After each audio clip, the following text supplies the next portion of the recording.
Good morning, dear colleagues and my dear students. We are in the second class of 17th lesson, Independent India, first 30 years in between 1947 and 1977. In this lesson, we are discussing about the experiences of independent India in the first 30 years. Out of that, in the previous class or in the first class, we discussed Constitution set up three important goals to independent India. First one was achieving of political unity. Second one was set up a democratic system. Third one was social and economic reforms or changes to be adopted. Political unity was achieved through merging of princely states into the Indian Union. Next one, democratic setup established, election commission established, and it conducted the elections. And through democratic form of election process, it selected the new government. The third one and important task of the constitution for the new state, that is independent India, was that to adopt changes in the fields of social and economic fields, and it insisted the governments to made some reforms. So we shall discuss about this particular topic today. Before getting into the topic, we shall discuss the learning outcomes. By the end of the lesson, you will expected to learn these topics. You will learn how 5-year plans helped in the development of the nation, particularly regarding India, how 5-year plans helped in the development. Next, you will analyze the importance of reforms introduced by the Nehru government. What were the reforms introduced by the Nehru government and the importance you will aware about. You will compare the foreign policy of Nehru government with that of the present government. You can differentiate between the foreign policy of both the governments. You will appreciate the social movements that proceed the governments to reconsider their official stand. We already discussed in the last class how the government changed its decision regarding the state reorganization. Like that, in some instances, government also, it was forced by the social movements to reconsider its official stand, and it took another decision as per the force of the on the basis of social movements. So with these are the learning outcomes we are expecting from you to learn by the completion of the class. As we discussed, Indian Constitution set up important goals before the new government.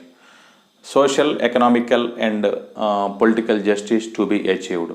Out of that, the government provided political justice to the people by providing universal adult franchise. Means right to vote was given for all the people. Next, in the next step, the new government aimed at achieving of social and economic justice. Not only that, it expected to provide equal status for all the people and equal opportunities for all the people. Means, as per the constitution, it was the duty of the government to provide equal status for all the people and to provide equal opportunities for all the people. For that, the new government set up a independent organ called as Planning Commission. Why the government established or formed a planning commission? In the view of the then Prime Minister Nehru, through planning, we can concentrate on the development of focused areas or expected areas. And another thing, the planned development would dissolve some negative aspects like division of caste, religion, community and region. As we know, Indian system was divided on the basis of caste, religion, community and region. So it is the duty of independent nation to emancipate all these divisions. So Nehru expected these divisions would be dissolved with the help of planning commission and through the planned development. And not only that, the planned development would dissolve the disruptive and disintegrative tendencies. Means the already the Indian system was existed with the disruptive and disintegrative tendencies on the basis of religion, economic differences between the people. So through the planned development with the help of planning commission, he expected to dissolve all these negative reflections. So that's why Nehru, the leader of the first government, to achieve social and economic justice or economic equality for the people, he set up planning. So to achieve political, social and economic equality with the help of planning commission, government introduced 5-year plans with the inspiration of socialist Russia. The first 5-year plan in India was implemented in between 1951 to 1956.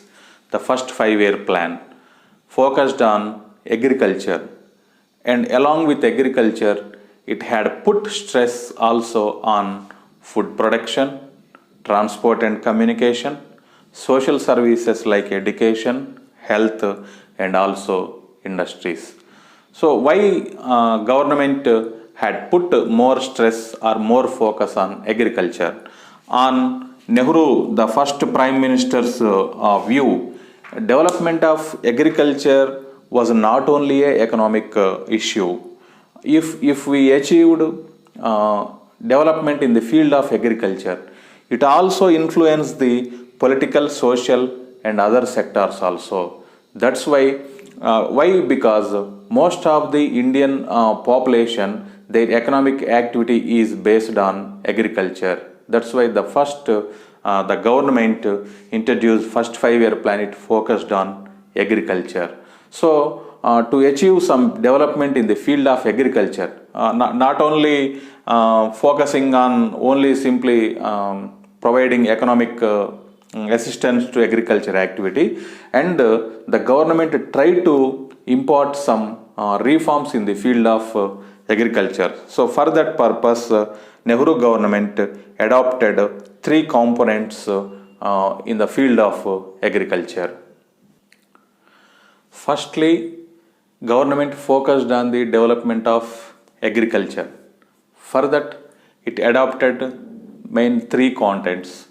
First one was land reforms, second one agriculture cooperative societies, third one local self-governments. These were the 3 important components adopted by the Indian government. So what were the land reforms? What was the main agenda of land reforms? Land reforms consist of 3 steps. First one, abolition of Jamindari system.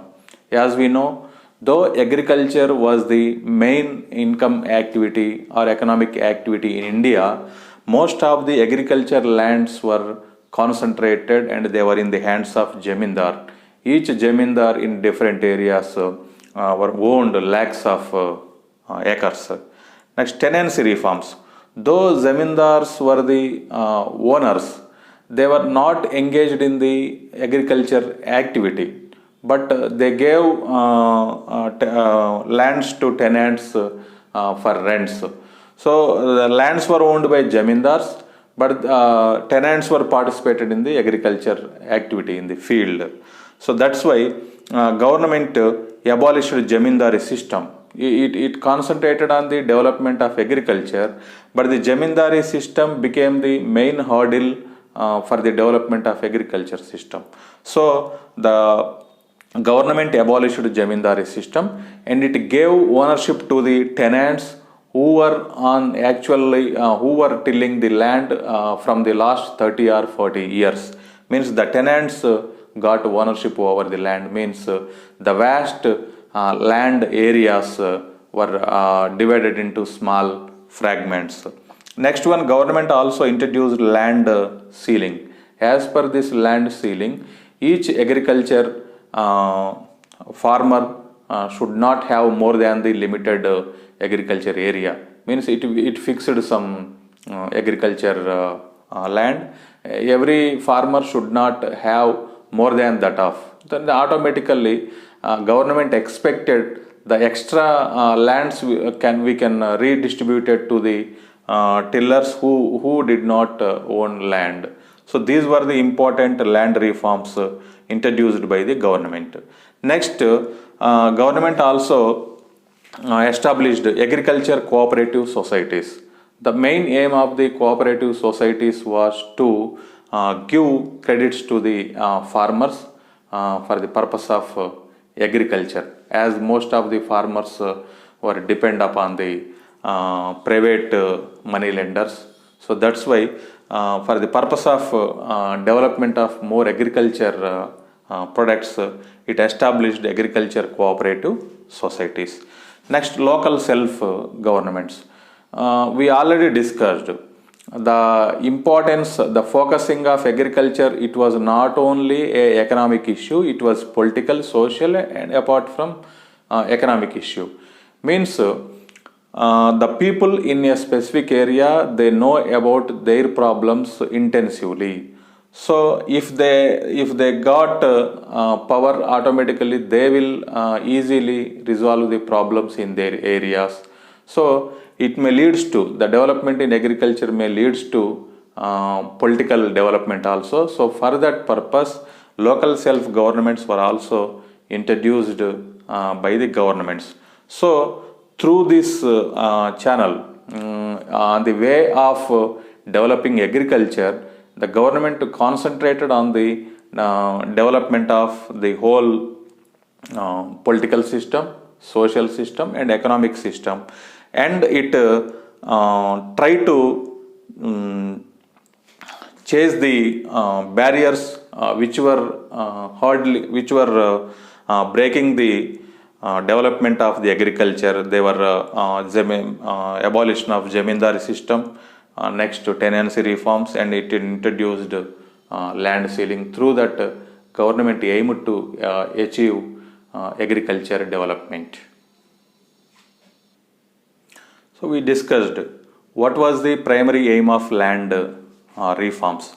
Government expected the land should be in the hands of actual tiller instead of zamindars who did not engaged in the agriculture activity. Next, if the farmer owned agriculture land, automatically he tried to produce more products. Next, why government introduced agriculture cooperative societies? These cooperative societies will provide inputs to the farmers. They provide incentives to the farmers at cheaper interest, like seeds, fertilizers, credit at smaller interest. So for that purpose, to encourage farmers, to encourage produce more agriculture products, government aimed to introduce agriculture cooperative societies. Next, the government, why it introduced local self-governments? We already discussed.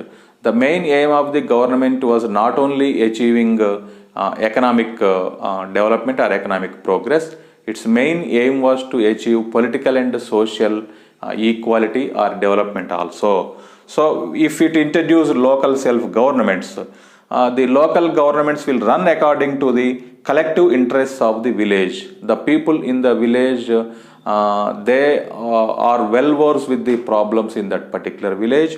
So automatically they run the government according to the interests of the village. So that finally that might lead to the development of the rural areas. So with that aim, government introduced land reform.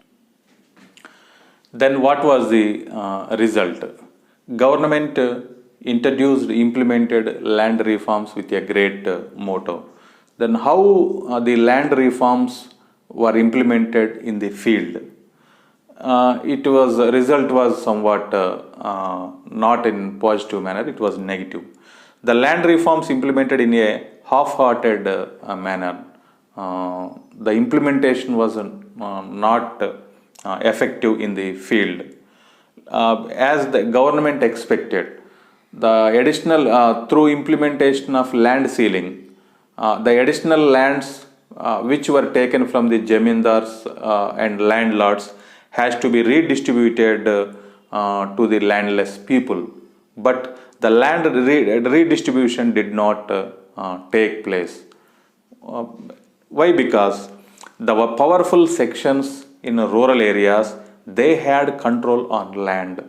Actually, the most of the jamindars and landlords in the country were in Congress party, and they were participated in the power. They became the power centers in the local governments, particularly in the state governments. The state governments were run with the help of with the support of zamindars and landlords. So the state governments were unable to implement this land ceiling or they were unable to implement such things. So that's why land distribution did not take place. So as usually the landless people they did not get land. So but only the positive manner was the forced labor, the vetti, and the untouchability. That was another social evil in the Indian system. These two were abolished.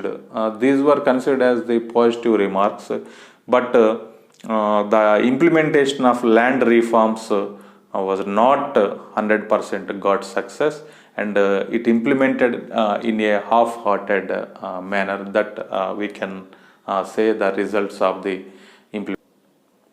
As we discussed, government implemented 5-year plans. So the first 5-year plan was implemented in between 1956 and 1951 and 19. The government focused on agriculture. In that particularly, the government concentrated on the building of large dams. For example, Bakranangal Dam, Nagarjuna Sagar Dam, Hirakud Dam. In that way, it concentrated on the construction of large dams for the purpose of providing irrigation water to the agriculture lands and for the generation of electricity. So, with the help of, due to the construction of large dams, they helped in the increasing of agriculture production. That was the remarkable achievement. But the production which was increased, still it was not sufficient.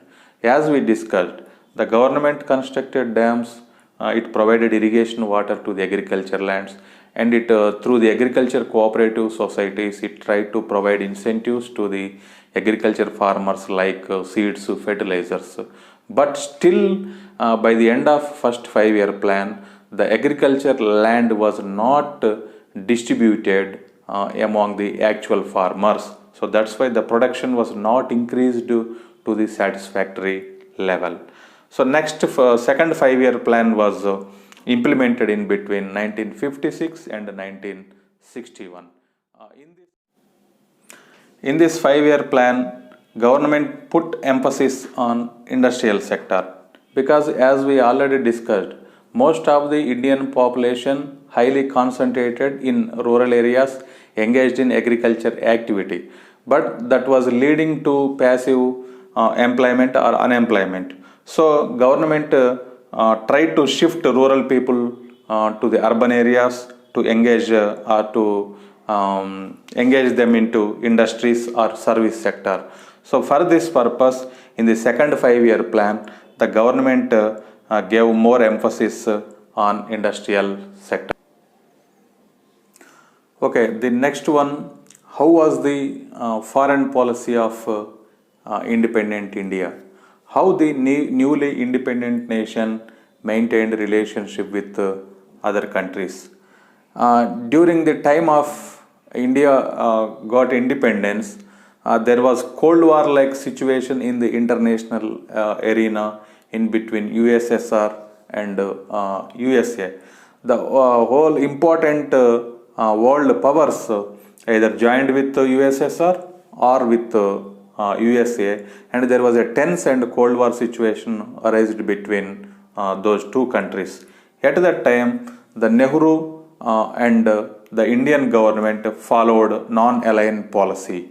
Means they maintained, the government maintained equal distance from USSR and USA because it got independence recently, and its main aim was to not interfere in the international affairs. It targeted to achieve some social and economic development. It concentrated on the development. So that's why it tried to get equal support from USSR and USA, as it had good relationship with both the powers. That's why Indian government maintained equal distance from both the powers. That became as a movement which was called as non-aligned movement. The other countries also which got independence recently, like Indonesia, Egypt, Yugoslavia, those such countries were also maintained equal distance with USSR and USA. They followed the foreign policy of India, that was a non-aligned policy. At the end, it became non-aligned movement, and by the time it became one of the biggest movement in the world, many countries joined in this non-aligned movement. Whereas with neighboring countries, India followed Panchsheel policy, means it followed non-interference in other countries' internal affairs. It tried to maintain cordial relationship with the immediate neighbor. But unfortunately, due to the historical politics, it was forced to face wars with the neighbors. Particularly, India faced war with Pakistan in the year 1948 and in the year 1965 on the Kashmir issue. It went on war with Pakistan. And again it went on war in the year 1917 on the Bangladesh issue. And also it went on war with China in the year 1962 on border issue. So though India tried to maintain peaceful and cordial relationship with neighboring countries, it was not the policy. India did not undertake non-aggression policy. It tried to maintain cordial foreign policy, but due to the political, historical politics, it forced to face war with both Pakistan and China. And due to, in the early years itself, it faced 4 or 5 wars. It led to heavy losses. It got human losses and financial losses also. But we can say in the international arena, Indian foreign policy got prominence, and it became an important nation in the world politics, we can conclude. Next, in the year 1964, the first Prime Minister Nehru was died unfortunately. As we know, Nehru was not only the first Prime Minister, he was the leader of nationalistic movement. He led the freedom struggle. So, as Nehru died, immediately the critics, they thought and they raised doubts. The democracy of the survival of the democracy was not possible because the people, the analysts, and the critics, they did not. They thought no one can replace Nehru. But as one of the Congress leader and the sincere follower of Gandhi philosophy, Lal Bahadur Shastri became the immediate Prime Minister. He replaced Nehru. Though he did not have that much craze or charisma, Lal Bahadur Shastri effectively overcome some of the important challenges that he faced immediately after coming to power. He faced immediate challenges like shortage of food. Next, war with Pakistan in the year 1965. Another one, anti-Hindi agitation that take place particularly in different parts of the country.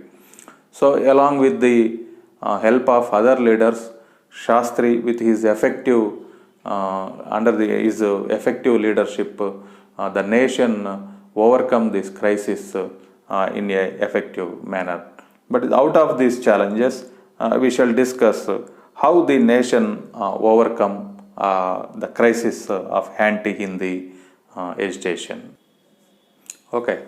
Another important crisis that faced by the independent India was anti-Hindi agitation.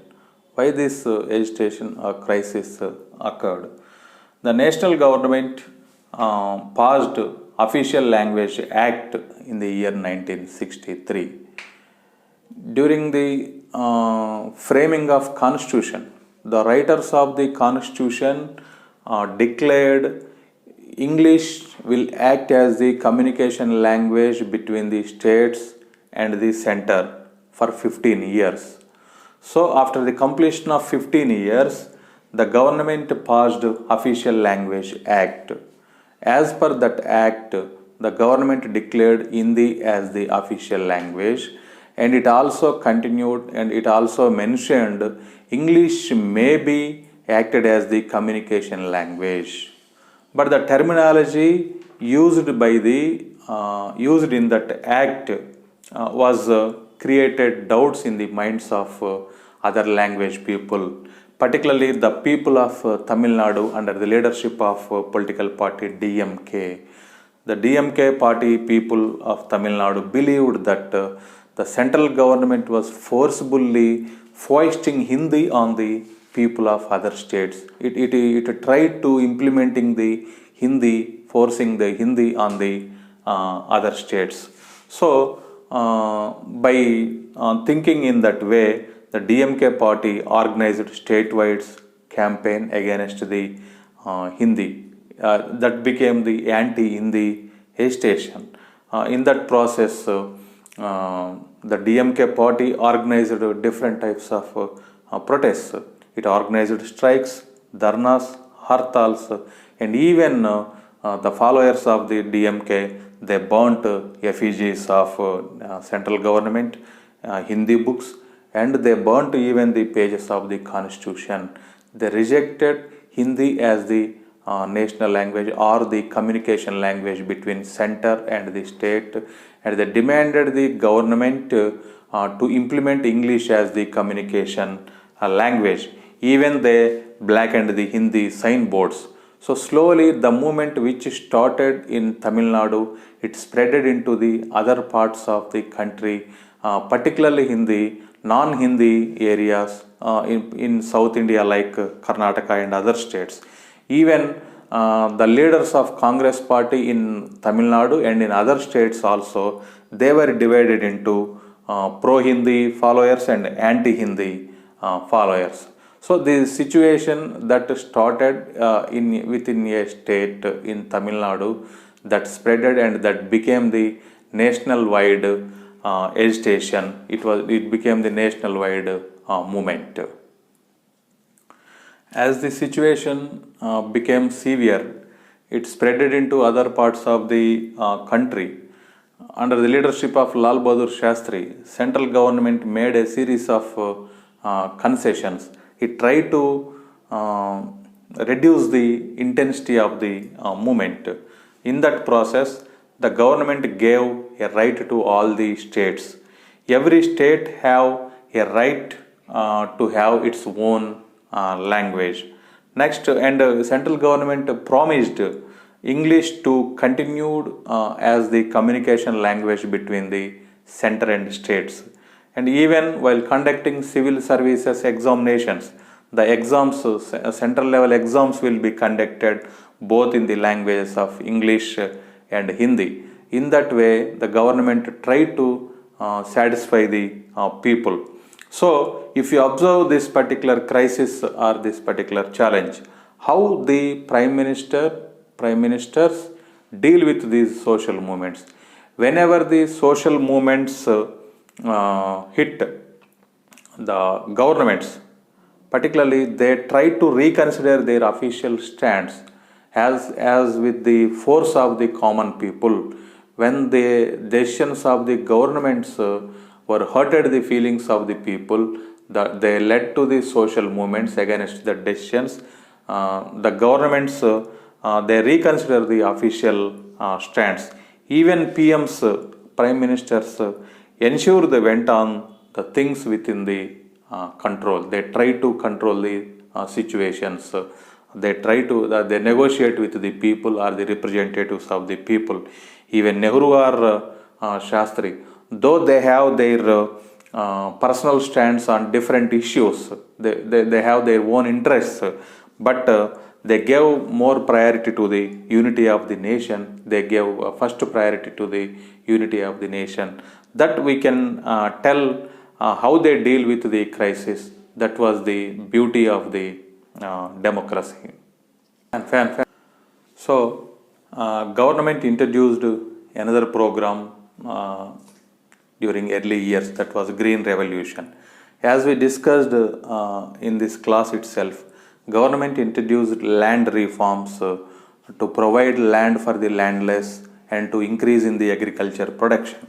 But the land reforms in practical, in implementation, they did not help in increasing in the food production, because the land reforms were not successfully implemented.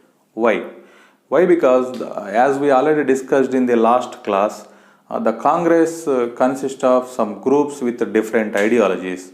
The rightist group in Congress, they were powerful in states, because the people in the state governments, they came from zamindari families and landlords families, and they opposed land reforms. So automatically the state governments were failed in implementing land reforms.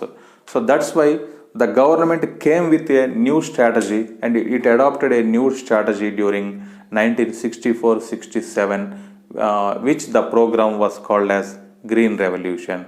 The purpose of the Green Revolution was to increase in food production. For that, the government introduced hybrid seeds, it introduced fertilizers, provided more fertilizers, more new methods in agriculture, credit system, marketing system, providing irrigation water to the lands. In different aspects, the main aim was to produce more agriculture production. Through that, agriculture production was increased rapidly. If you observe, if the government implemented, or if a government adopted a policy, if it failed in implementation, the government came with alternate strategy, but it tried to overcome that particular crisis. That we can observe the governments or the independent India experienced during the first 30 years. Okay, we shall recapitulate the concepts which we learnt today. Today we discussed about 5-year plans. You try to recapitulate the concepts. We discussed about 2 5-year plans and the focused areas. First 5-year plan focused on agriculture, and second 5-year plan focused on industrial sector. What were the 3 components of the land reforms? We discussed. Nehru government introduced land reforms. What were the 3 concepts? Abolition of Jamindari system, land ceiling, and Tenant Act. Next, primary aim of land reforms. Land reforms' primary aim was to increasing in the agriculture production. Next, to achieve social and economic change in the society. How was the foreign policy during the first 30 years of independent India? Non-aligned policy with other countries, and Panchasheel with neighboring countries, non-interference in the internal affairs of other countries, anti-Hindi agitation. How the country or the independent India overcome the crisis, anti-Hindi agitation. Next, Green Revolution. Why government introduced Green Revolution? What were the aims of Green Revolution? Okay, we discussed about these concepts today. Try to recapitulate, go through the textbook, try to get answers and write in notebook.